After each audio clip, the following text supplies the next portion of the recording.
شهر رمضان الذي أنزل فيه القرآن هدى للناس وبينات من الهدى والفرقان اعوذ باللہ من الشیطان اللعین الرجیم بسم اللہ الرحمن الرحیم الحمد للہ وکفا وسلام علی عبادہ الذین اصطفیٰ محمد وعطرتہ الطاہرہ اما بعد۔ ماہ رمضان المبارک کے 8ویں دن کی دعا امام معصوم علیہ السلام یہ تعلیم فرماتے ہیں کہ بسم اللہ الرحمن الرحیم اللہم ارزقنی فیہ رحمت الایتام وإطعام الطعام وإفشاء السلام وصحبة الكرام بطولك یا ملجأ العاملین، کہ اے پروردگار مجھے اس دن یتیموں پر رحم کرنے کی توفیق عنایت فرما، کھانا کھلانے کی توفیق عنایت فرما، افشاء السلام سلام میں پہل کرنے کی توفیق عنایت فرما یا بآواز بلند سلام کرنے کی توفیق عنایت فرما، وصحبۃ الکرام اور کرامت والے لوگ، عزت و شرف والے لوگ، اچھے لوگ، نیک لوگوں سے صحبت اختیار کرنے کی توفیق اور ان کی صحبت مجھے عنایت فرما، بطولک یا ملجأ العاملین، اے پروردگار تجھے اپنے انعام کا واسطہ، اے آرزو مندوں کی پناہ گاہ۔ اس دعا کی تلاوت کا ثواب یوں روایتوں میں بیان کیا جاتا ہے کہ من دعا بھی، جو شخص بھی 8ویں دن ماہ رمضان کی اس دعا کو تلاوت کرے گا، رفع عملہ بعمل الف صدیق، کہ پروردگار عالم اس کے عمل کو 1000 صدیق افراد کے اعمال کی طرح سے بلند کرے گا اور اپنی بارگاہ میں اسے شمار کرے گا، کہ اس آج کے دن 8ویں روزے کے دن 8ویں رمضان المبارک کے دن اس دعا کی تلاوت کرنے والے کا ثواب یہ ہے کہ پروردگار اس کے عمل کو 1000 صدیقین کے عمل کے برابر تولتا ہے۔ اب 7 دن یعنی پچھلے 7 جو دروس ہیں یا پچھلی 7 دعائیں ہیں، ان 7 دعاؤں کے اندر اگر آپ غور کریں تو بندے اور رحمان کے جو آپس میں جو تعلق ہیں اور ان کا واسطہ ہے اس کو مضبوط کرنے کی کوشش کی جا رہی ہے۔ کبھی پروردگار عالم کے ذکر دائمی کی توفیق کو طلب کیا جا رہا ہے، کبھی اس کی رحمت کو مانگا جا رہا ہے، کبھی اس کے غضب سے دوری کی التجا کی جا رہی ہے، کبھی نیک کاموں کی توفیق حاصل کرنے کی دعا کی جا رہی ہے، کبھی اس کے صیام و قیام پر انسان طاقت طلب کر رہا ہے پروردگار عالم سے۔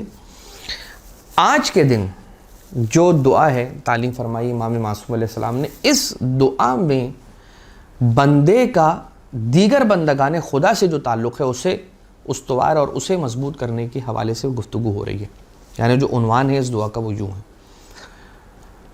4 چیزیں ہیں کہ جو اس دعا کے اندر ڈسکس کی گئی ہیں۔ نمبر 1 یہ ہے کہ یتیم پر رحم کیا جائے، یتیم پر رحم کرنا۔ نمبر 2 بھوکوں کو کھانا کھلانا یا کھانا کھلانا، اطعام الطعام، بھوکوں کو کھانا کھلانا نہیں ہے اس دعا کے اندر، اطعام الطعام، کھانا کھلانا، اور سلام میں پہل کرنا، اچھے لوگوں کے ساتھ صحبت کو اختیار کرنا۔ یہ 4 چیزیں ہیں کہ جس کو ڈسکس کیا گیا ہے۔ یتیم قرآن کریم کے اندر یوں ہے کہ کہیں پر سورہ کے اندر یوں ملتا ہے بسم اللہ الرحمن الرحیم فَأَمَّا الْيَتِيمَ فَلَا تَقْهَرْ، یاد رکھو کہ یتیم پر قہر نہ ڈھانا، یتیم کو دھتکارنا نہیں، یتیم کو غضب اور غصے کے ساتھ دور نہ کر دینا، بلکہ اس کا خیال رکھنا، اس پہ دست شفقت پھیرنا۔ جو یتیم کا مال کھاتا ہے، امام معصوم علیہ السلام معصوم کی یہ حدیث ہے کہ جو یتیم کا مال کھاتا ہے دراصل وہ ایسا ہے کہ جیسے اس نے اپنے شکم میں یتیم کا مال نہیں ڈالا بلکہ آگ ڈالی ہے۔ ایتام اور یتامہ کے اعتبار سے، یتیموں کے اعتبار سے بہت زیادہ اہتمام کیا گیا ہے اور ان کے حقوق کو بہت زیادہ بیان کیا گیا ہے ہماری شریعت کے اندر۔ ایک واقعہ ہمیں یوں ملتا ہے کہ رسول اللہ صلی اللہ علیہ وآلہ وسلم ایک یتیم ہے، رسول اللہ صلی اللہ علیہ وآلہ وسلم کی خدمت میں حاضر ہوا، آیا اور پہنچ کر کہتا ہے کہ میرا باپ اس دنیا میں نہیں ہے، میری ماں ناتوان ہے، کمزور ہے، وہ کام کر نہیں سکتی، میری بہن سرپرست نہیں رکھتی کہ جو اس کی کفالت کرے۔ خدا نے جو چیزیں آپ کو عطا کی ہیں، رسول اللہ صلی اللہ علیہ وآلہ وسلم سے یہ آنے والا ایک یتیم بچہ کہہ رہا ہے کہ اللہ نے جو چیزیں آپ کو عطا کر رکھی ہیں، اس کی جو عنایت کردہ چیزیں آپ کے پاس ہیں، ان میں سے کچھ مجھے اطعام کریں، اس میں سے کچھ مجھے کھلائیں۔ رسول صلی اللہ علیہ وآلہ وسلم سن کر بہت محزون ہوئے، بہت غمگین ہوئے، بہت سیڈ ہوئے، اور رسول نے فرمایا تم نے کتنے اچھے انداز میں بات کی ہے اور تم نے کتنے اچھے الفاظ کا چناؤ کیا ہے اپنا مطلب پہنچانے کے لیے۔ اس کے بعد رسول نے جناب بلال حبشی کو صدا دی اور اپنے قریب بلایا اور فرمایا کہ ازواج کے کمروں میں سے جو کچھ تھوڑا بہت ہو سکے وہ کھانے کے لیے لے آؤ۔ جناب بلال حبشی تشریف لے گئے، ایک کٹورا بھر کے لے کر آئے کھجوروں کا، اور اس کٹورے کے اندر کل 21 کھجوریں تھیں۔ رسول اللہ صلی اللہ علیہ وسلم نے 7 کھجوریں نکال کر اس یتیم بچے کے ہاتھ پہ رکھی، اس کی ہتھیلی پہ رکھی 7 کھجوریں، اور باقی جو 14 کھجوریں بچ گئیں، یہ 14 کھجوریں بھی 7 کر کے اس بچے کو دیتے گئے رسول، عنایت کرتے گئے، عطا کرتے گئے، اور یہ فرماتے گئے کہ یہ 7 تیری والدہ کے لیے، اور یہ آخری جو 7 بچی ہیں یہ تیری بہن کے لیے، لے جا۔ اب جب یہ بچہ خوشی سے یہ کھجوریں رسول اللہ صلی اللہ علیہ وآلہ وسلم سے لے کر رسول کی بارگاہ سے باہر نکلنے لگا تو جناب معاذ آئے، اور جناب معاذ نے دیکھا کہ یہ بچہ ہے، یتیم ہے، اور رسول اللہ صلی اللہ علیہ وآلہ وسلم نے اس کا خیال کیا ہے اور اسے کچھ کھجوریں عطا فرمائی ہیں۔ یہ دیکھ کر جناب معاذ نے اس کے سر پر، صحابی رسول نے اس بچے کے سر پر ہاتھ پھیرا شفقت اور محبت سے، اور کچھ الفاظ تسلی کے اس بچے کو دینے لگے، اور اسے تسلی دینے لگے کہ دیکھ رسول ہیں، ہم ہیں، تیرا خیال کریں گے، فکر نہ کرنا۔ جیسے وہ بچہ چلا گیا تو رسول نے اپنے اس صحابی سے کہا کہ دیکھو میں نے تمہارا یہ رویہ اور یہ سلوک، اچھا سلوک اس یتیم بچے کے ساتھ دیکھا ہے اور مجھے بہت خوشی ہوئی ہے، اور یاد رکھنا پروردگار عالم نے یہ فیصلہ کیا ہے کہ جو کوئی بھی یتیم کے سر پر ہاتھ پھیرتا ہے شفقت سے، محبت سے، تو اس کے ہاتھوں کے نیچے، اس کی ہتھیلی کے نیچے، اس یتیم کے سر پہ موجود جتنے بال ہیں، اس کا ہاتھ اس بچے کے سر سے گزرتا ہوا جتنے بال اس کے ہاتھوں کے نیچے آتے ہیں، ہر ایک بال کے عوض پروردگار عالم اس کے درجات میں اضافہ کرتا ہے، اس کے گناہوں سے درگزر کرتا ہے، اور اسے جنت الفردوس کے اندر بلند مقام اور اسے عزت اور شرف والا مقام عطا کرتا ہے۔ یہ رسالت مآب صلی اللہ علیہ وسلم نے اس حدیث کو ارشاد فرمایا۔ رسول اللہ صلی اللہ علیہ وسلم مزید یہ ارشاد فرماتے ہیں کہ انا و کافل الیتیم، میں اور یتیم کی کفالت کرنے والا ایسے ہوں گے جنت میں، ایسے 2 انگلیاں اپنی بیان کی اور اسے مشاہدہ کرواتے ہوئے فرمایا کہ ایسے ہوں گے، انا و کافل الیتیم کہاتین فی الجنہ، کہ ان 2 انگلیوں کی طرح سے ہوں گے جنت میں، اتنا قریب ہوں گے، اتنا قریب ہوگا یتیموں کی کفالت کرنے والا رسول صلی اللہ علیہ وآلہ وسلم کے ساتھ جنت الفردوس میں۔ تو جو کسی یتیم کی کفالت کرے وہ رسول کے ساتھ جنت میں ہو، اور جو اسی رسول اللہ صلی اللہ علیہ وسلم جو کہ یتیم تھے، اس رسول صلی اللہ علیہ وآلہ وسلم کی کفالت جس ابو طالب علیہ السلام نے کی، کیا وہ جنت میں نہیں ہوں گے؟ یقیناً رسول کے ساتھ حضرت ابو طالب علیہ السلام بھی جنت میں ہیں۔ لہٰذا کافل الیتیم، یتیم کی کفالت کرنے والا میرے ساتھ جنت میں ہوگا۔ اب آ جائیے کھانا کھلانا۔ ایک تو یہ تھا کہ اللہم ارزقنی فیہ رحمت الایتام، پروردگارہ تو مجھے اس دن میں یتیموں پر رحم کرنے کی توفیق عنایت فرما، اور دوسرا کیا، اطعام الطعام، اور مجھے کھانا کھلانے کی بھی توفیق عنایت فرما۔ کھانا کھلانا بلاؤں کو رد کرنے کے لیے، رد بلا کے لیے، توفیقات میں اضافے کے لیے، گناہوں کی معافی کے لیے اتنا سریع عمل ہے، اتنا تیز عمل ہے، تیر بہدف عمل ہے کہ جس کو بیان نہیں کیا جا سکتا. بہت تیزی کے ساتھ اس کی بلائیں دور ہوتی ہیں، مصیبتیں اس سے دور ہوتی ہیں. کھانا کھلانا و افشاء السلام، سلام کرنے میں پہل کرنا، آگے بڑھ کر سلام کرنا. مگر مسئلہ یہ ہے کہ جب انسان کی انا آڑے آ جائے، مگر یہ ہے کہ جب انسان کا سٹیٹس اور اس کا ایک سٹینڈرڈ اور خود اس کا ایک برانڈ ہونا یہ آڑے آ جائے تو وہ کیوں کسی کو سامنے سے سلام کرے گا.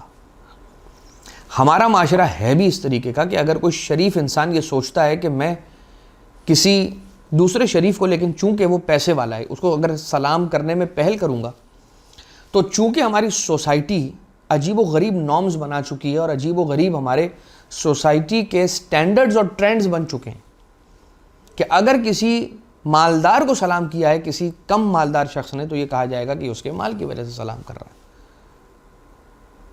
لہٰذا لوگ یہاں پر ایک دوسرے کو سلام کرنے سے کتراتے ہیں اور اجتناب کرتے ہیں اور گھبراتے ہیں کہ بھئی میں اگر کسی کو سلام کر لوں گا تو کوئی کیا سوچے گا.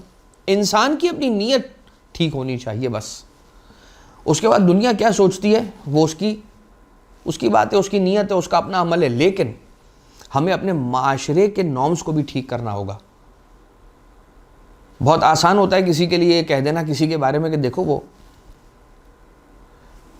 کسی کی بیجا خاطر تواضع کر رہا ہے، نعوذ باللہ. اس کے لیے جو الفاظ ہمارے معاشرے کے اندر استعمال کیے جاتے ہیں وہ تو یہاں اجازت نہیں دیتا ممبر کے یہاں سے ادا کیے جائیں، لیکن نہیں. اور جب خود وہ کسی کے لیے جملہ کہنے والا کسی کی احترام کے اندر، تعظیم کے اندر اسے سلام کرے گا تو اس کے بارے میں کیا کہا جائے گا. لہٰذا سلام کرنے میں پہل کرنا چاہیے، اس لیے کہ جو سلام میں پہل کرنے والا ہوتا ہے پروردگار عالم نے تقریباً ساری کے ساری حسنات اور نیکیاں اس کے لیے رکھی ہیں. سلام کا جواب دینے والے کے لیے 1 حسنہ ہے اور جو سلام میں پہل کرنے والا اس کے لیے 99. اب ایک تو یہ ہو گیا کہ کھانا کھلانا یہ توفیقات میں اضافے کا سبب بنتا ہے. سلام میں پہل کرنا کھانا کھلانے والے کے لیے خود چھٹے امام علیہ الصلوۃ والسلام نے ایک اور حدیث ارشاد فرمائی ہے کہ جو کسی مومن کو کھانا کھلاتا ہے پروردگار عالم اس پر، یعنی اللہ اپنے آپ پر، خود پر یہ حق سمجھتا ہے اس شخص کا کہ جو کسی مومن کو کھانا کھلائے. کیا حق سمجھتا ہے؟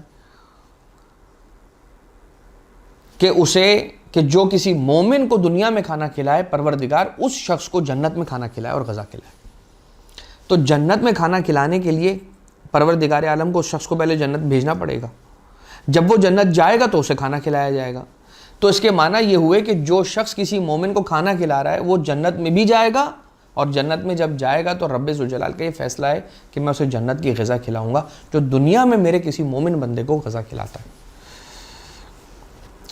اب کھانا کھلانے والے تو بہت ملیں گے آپ کو اس دنیا کے اندر، مگر ایک ایسا گھرانہ ہے کہ جس نے اس طرح سے کھانا کھلایا کہ روٹیاں دیں، اور جو روٹیاں ان کے گھر سے گئی ہیں تو آسمان سے آیت قرآنی نازل ہوئی ہے. دنیا کا کوئی بھی فرد، کوئی بھی مسلمان، کوئی بھی مومن کسی مومن کو کھانا کھلاتا ہے تو وہ رب ذوالجلال کی دعاؤں کو نازل کرواتا ہے.